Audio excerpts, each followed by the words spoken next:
beautiful people. Big Drip signing in, a.k.a. Lord Overthink, a.k.a. 33 Cent, a.k.a.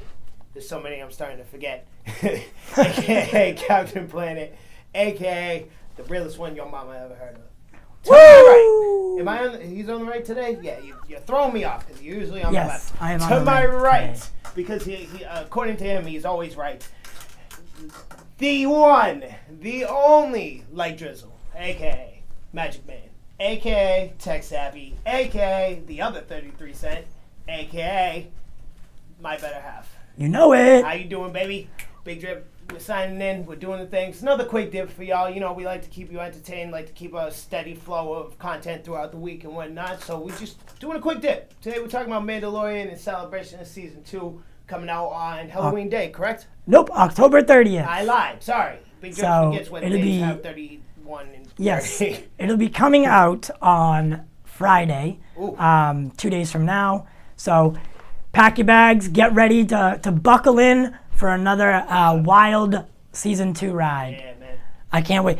Big Drip, in light of all of this, in typical fashion, he needs to be late to the party. Yep. So he's catching up right now. Yep. He's on the finale, so Yes. we're about to spoil it for him. Yeah. Big Drip got through the whole season. I mean, if we're being frank here, it's not, I don't dislike the show by any means, don't get it twisted. I like the show, it's entertaining, and I am going to watch the last episode, and I'm also going to watch Season 2. But, like, this isn't, like, it didn't wow me to the point that, like, spoilers are going to upset me. Right. You know what I'm saying? But it was enjoyable. It's fun to watch. It's a good throwback. You know, I like when they throw in the nostalgia and the little hints and, stuff like that. So Big Trip had a good time. Yeah. Overall, Season 1 to me was more of a pilot season. Yes, which you can tell. Yeah, so, get a feel for what people like. This is totally experimental with the first Star Wars live action show. So I do think they did a good job with what they had. So as far as Season 2 goes,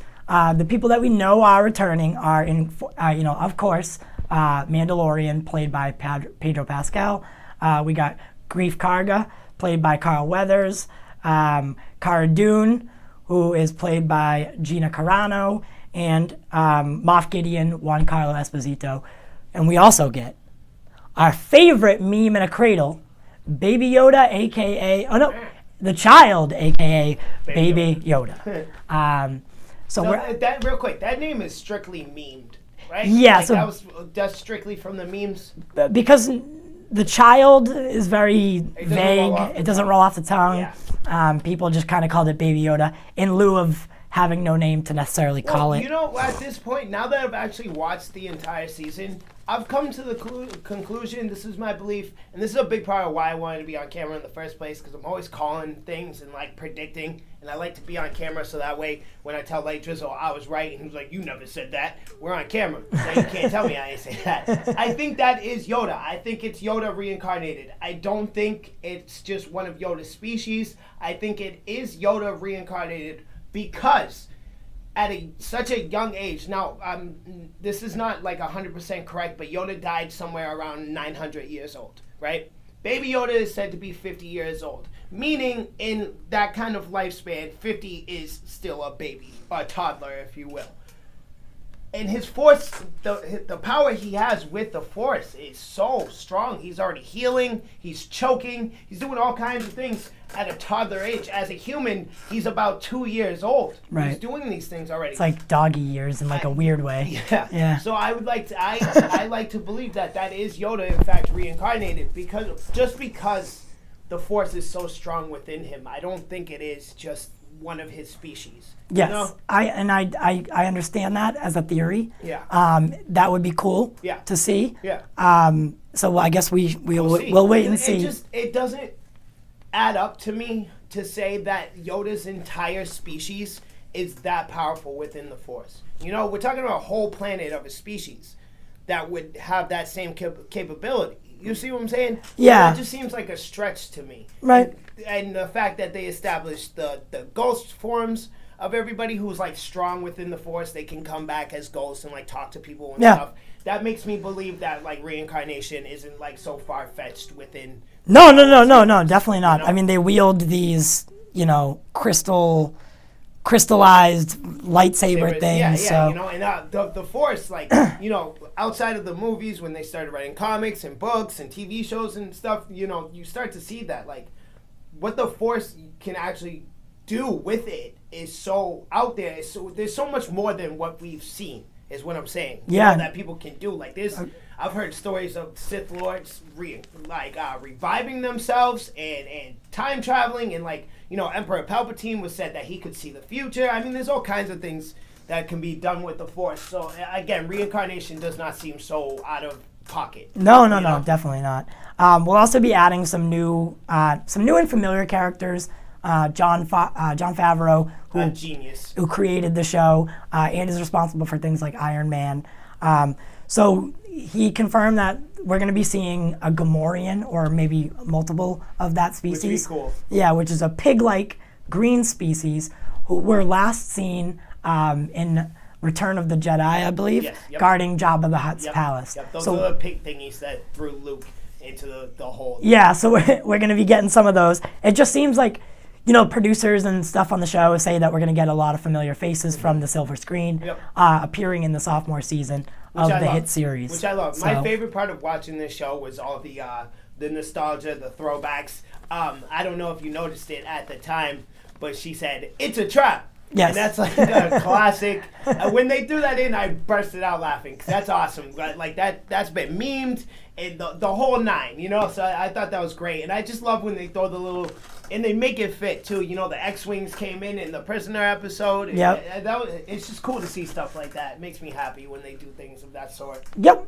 So the series takes place, you know, 5 years after Return of the Jedi and 25 years before The Force Awakens. So it's not a stretch to say that season 2 could break a lot of new ground. And, you know, it could be exploring uncharted territories.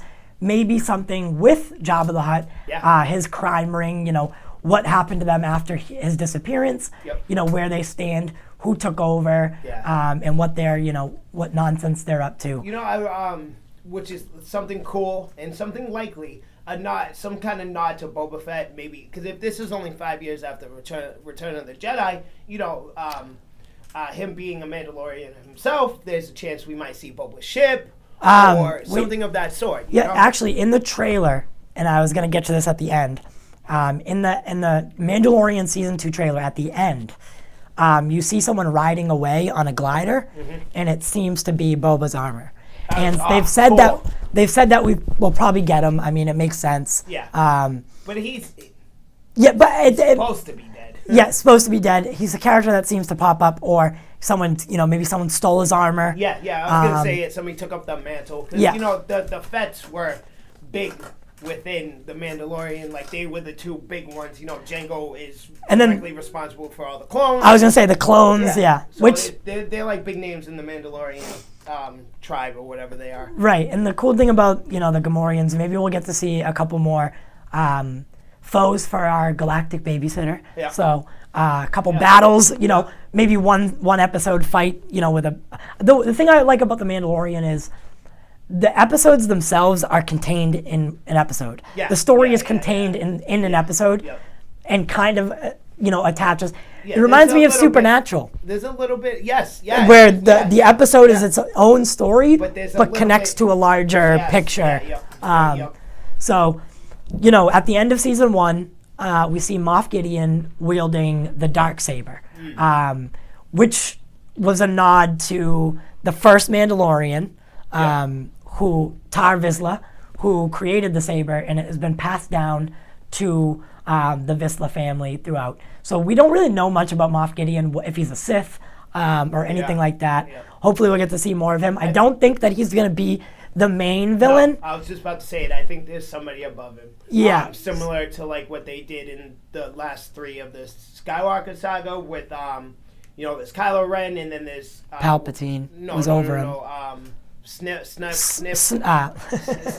right? Sniffle. Snape. No, not Snape.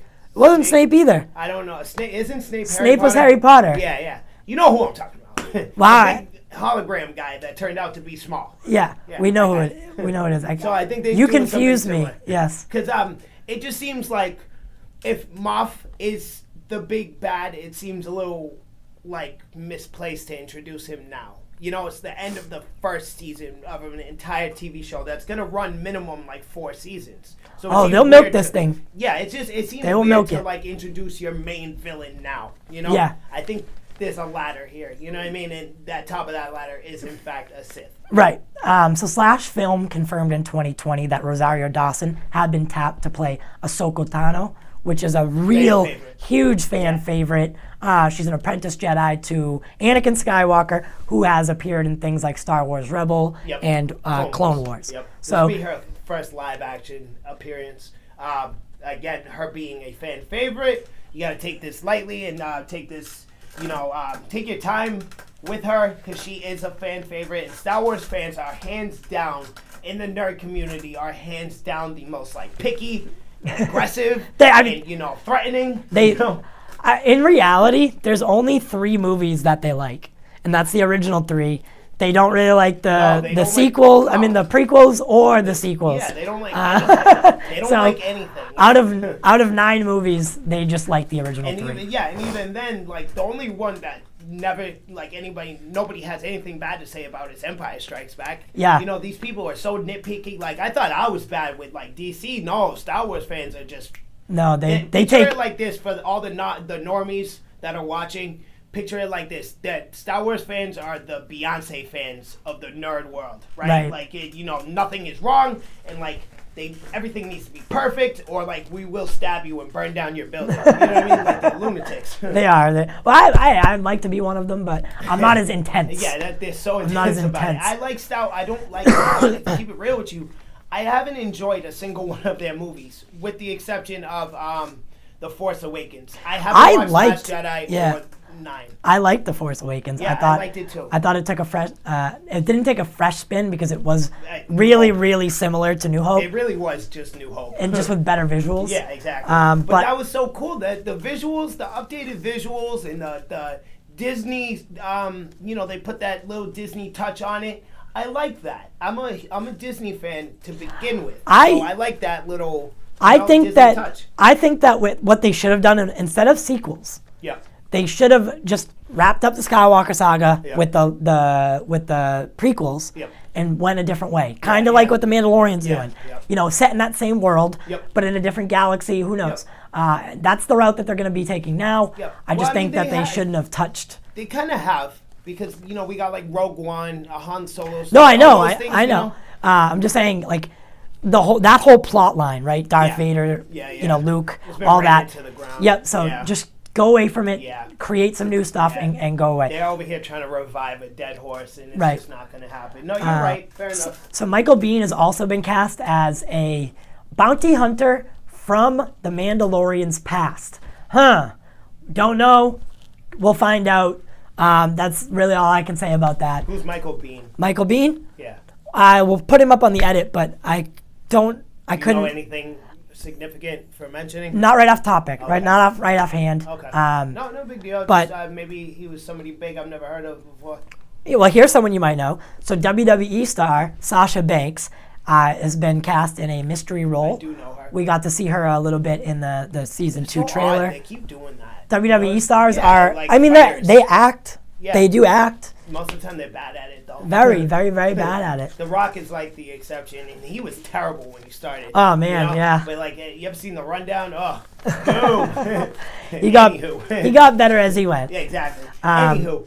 So like I said, Moff Gideon seems like he'll be the looming threat. Yes. For the time being. Yes. Until we get our real big bad. So season 1 didn't leave us with, a cliffhanger, so to say. Yep. But rather planted seeds for season 2's storyline. They kind of wrapped up what they had going at the time, But in a sense, it is a cliffhanger with the whole Moff Grabian thing. That's a cliffhanger in itself because, like, again, I don't think he's the main big bad. So that's kind of like putting a question mark on it. Who really is the big bad? Right. So okay. In a way, it is a cliffhanger. But but it wasn't like a Game of Thrones season ending when you're like, no. Each episode is its own story and wraps up within that episode. Right. So, the armor. So where we left off season 1 was the armorer. we get a little taste of Pedro Pascal's background and how he came to be the Mandalorian, a Mandalorian. He was a foundling, and he was found, taken in by the Mandalorians, trained to be one, and they put that flashback there for a said reason. For that, they're foreshadowing now him and baby, the child's role. So the armorer has tasked the Mandalorian with the child as his foundling. So his responsibility now is to train into adulthood, raise him by the way. This is the way. And train him, and then keep him safe. So, granted, no one steals the child. It's going to be really, really cool to see. Hopefully, we do see it. A grown. I'm just going to go ahead and say Yoda because I believe it is Yoda. I have spoken. I'm going to go ahead. That was the dumbest thing I ever heard. So it's going to be really cool to see him grow up as like a Mandalorian with the Force. Yes. You know what I'm saying? That's dope. And then like his ears poking out the helmet, you know what I mean? Yeah, so hopefully we get to see some more of the Force and really some more characters that are in touch with it. Yeah, it would just be cool to see him like grow up and be a Mandalorian. Right. But also have the Force power. But no, definitely. So That's definitely. So cool. Instead of being a Jedi, he's a Mandalorian, but he has the Force still. So you know what I mean? That's really cool. In this season 2 trailer, we do see the Mandalorian and the child. They look like to be in some grave danger. His ship is being told to ground, and impending doom seems to be looming over their ship. Yes. So I'm pretty interested to see what's going on there, because it looks like it's a pilot, like a fighter, like a spaceship chase going down. Yeah, I was going to say that. I would like to see more dogfights. Yeah, I like the dogfight aspect of the... Because, the production value's there. You can see it. Everything looks beautiful. So I would love to see some large-scale dogfights. Even if he's not directly involved in it, he just happens to show up to a planet and things are popping off over there. I'd just like to see it because they have the equipment necessary to make it. So I like, that's my favorite part, is the dogfights and spaceship battles. I love seeing them. So with the Mandalorian season 2, I think, so in season 1, a lot of complaints were that the episodes were so short. 27 minutes, 37 minutes. But that's how you're supposed to do it. That's entertainment 101. You leave them wanting more. You never fill them up. You leave them, you give them just enough to tickle them. You know what I mean? You just tickle them a little bit. So hopefully we'll be getting to see, maybe hour episodes this time around. Something like that. Or a solid 45 minutes a piece. Right. Because 45 minutes actually in streaming service is the same as an hour show on network television. Yes, exactly. I would like to see more of the relationship between the child and the Mandalorian, Din Djarin. Just their banter, which is really silent because the child doesn't speak, but they're funny how they play off each other. The little things that the child does, it's always, peeking out of the little grate. Fun dynamic when it's like the badass super spy, really cool, has a soft spot guy, and then he ends up having to take care of a child. You know what I mean? Has funny. Has like a soft spot. So. This season, it's going to be streaming on Disney Plus on October 30th. Yep, we'll be right on top of that. Reviewing each episode as they come. We'll start doing that on the podcast. So I just want to. I watched the whole season in time I binged it real quick over this past week for this episode, and I'm very much feeling like I'm watching a video game here, right? And that's, after we had this, I brought it up to him and he explained to me, it's a pilot thing and they're, just giving it a run first before they actually, throw it out there. They want to see how it's invest in it, Because, again, Star Wars fans are so, they have to test things out before they release it, right? But, and you can kind of see that because, again, I feel like I'm watching a video game here, right? It starts off and, his armor is trash and, his ship is no good, and he blah blah blah. So he does a job and he does a mission. And now his armor's cool, and now it's time to set off on the real mission. It's in each episode, it's that's it. It starts there, it finishes there, and then we move on with a little bit of a big picture. You know what I'm saying? So I felt like I was watching a video game, which is not a bad thing because that means we could get a Mandalorian video game and it would fit perfect, and I would absolutely play that. Made by EA Sports with plenty of microtransactions and I know, seeing himself in game development. So really quick, we do have a surprise. I think Big Drip's got a gift for y'all. Justice as a present. This is he came up with the rules last time for the giveaway, so it's Big Drip's turn. What I want y'all to do is get in that comment section, you comment hashtag we do it for the culture. Then I want you to dislike the video as well. I'm just kidding. Like the video. I'm just kidding. I was going to say that's terrible. I'm just joking.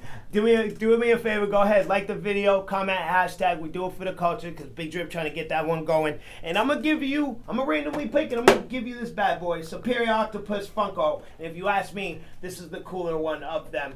I absolutely adore Superior Octopus. I think he's a really, really cool side character, and I think this Funko is really, really cool. Some way, somehow, we added with an extra. I don't know how. I bought one for the studio. I bought one for my personal house. And then we ended up with a random third one. You're welcome. So we're giving it away. So you go ahead, you comment. We do it for the hashtag. We do it for the culture. Like the video. If you enjoy yourself and you would like to stick around, subscribe, ring that bell, please and thank you. Yeah. We always appreciate you guys coming around. And you want that Funko? Go ahead and comment. Yeah.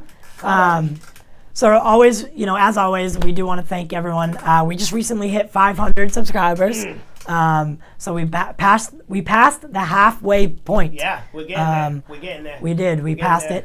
That really does. That made me. It really does. Soften up. Because in all actuality, we would keep doing this if you guys were subscribing or not, because it's fun. We have a good time whipping out the cameras and coming up with ideas. It's fun to do regardless.